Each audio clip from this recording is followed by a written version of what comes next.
Shalom dan salam sejahtera bagi kita semuanya. Sebagai bacaan firman Tuhan pada saat ini yang tertulis di Keluaran 19 ayat 1 sampai 25. Judul perikutnya adalah Tuhan menampakkan diri di Gunung Sinai. Pada bulan ketiga setelah orang Israel keluar dari tanah Mesir, mereka tiba di padang Gunung Sinai pada hari itu juga. Setelah mereka berangkat dari Refidim, tibalah mereka di padang Gurun Sinai. Lalu mereka berkemah di padang gurun. Orang Israel berkemah di sana di depan gunung itu. Lalu naiklah Musa menghadap Allah, dan Tuhan berseru gunung itu kepadanya, "Beginilah kau katakan kepada keturunan Yakub dan kau beritakan kepada orang Israel, kamu sendiri telah melihat apa yang kulakukan kepada orang Mesir, dan bagaimana aku telah mendukung kamu di atas sayap Raja Wali dan membawa kamu kepadaku. Jadi sekarang jika kamu sungguh-sungguh mendengarkan firman-Ku dan berpegang kepada perjanjian-Ku, maka kamu akan menjadi harta kesayangan-Ku sendiri dari antara segala bangsa, sebab Akulah yang punya seluruh bumi. Kamu akan menjadi bagiku kerajaan, imam dan bangsa kudus." Inilah semua firman yang harus kau katakan kepada orang Israel.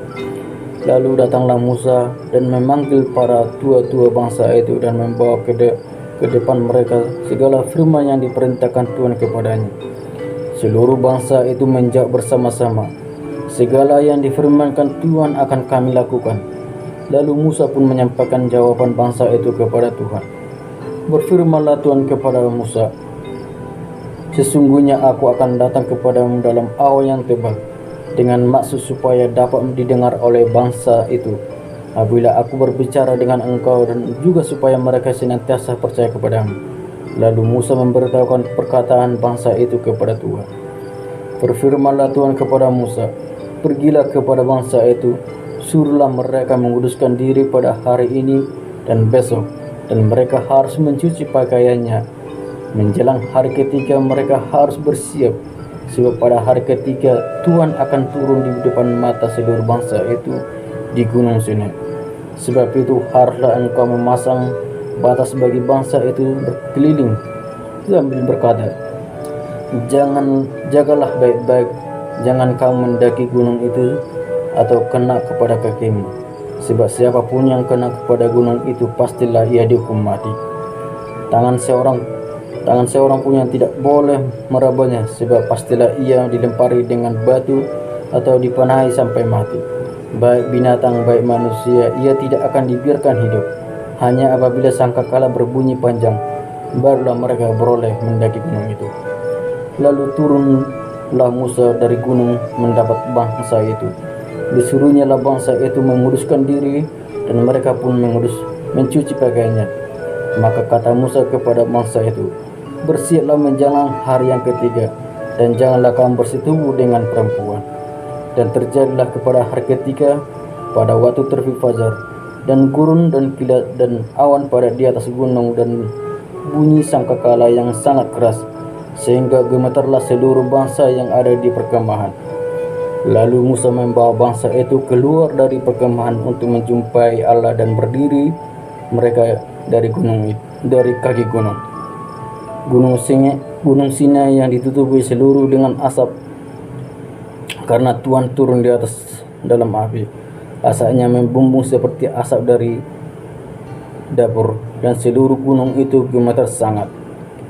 Bunyi sangkakala kian lama kian keras. Berbicarlah Musa, lalu Allah menjawabnya dalam guru. Lalu turunlah Tuhan ke atas gunung Sinai, ke atas puncak gunung itu. Maka Tuhan memanggil Musa ke puncak gunung itu, dan naiklah Musa ke atas. Kemudian Tuhan berfirman kepada Musa, "Turunlah, peringatkanlah kepada bangsa itu supaya mereka jangan mendapatkan Tuhan hendak melihat-lihat, sebab tentunya banyak dari mereka akan binasa. Juga para imam yang datang mendekat kepada Tuhan haruslah menguduskan dirinya, supaya Tuhan jangan melanda mereka." Lalu berkatalah Musa kepada Tuhan, "Tidak akan mungkin bangsa itu mendaki gunung Sinai ini, sebab engkau sendiri telah memperingatkan kepada kami. Demikian, pasanglah batas keliling gunung itu, dan nyatakanlah itu kudus." Lalu Tuhan berfirman kepadanya, "Pergilah, turunlah, kemudian naiklah pula, Engkau beserta Harun, tetapi para imam dan rakyat tidak boleh menembus untuk mendaki menghadap Tuhan, supaya mereka jangan dilanda. Lalu turunlah Musa mendapatkan bangsa itu dan menyatakan hal itu kepada mereka. Demikianlah firman Tuhan pada saat ini. Semoga Tuhan memberkati kita semuanya. Amin.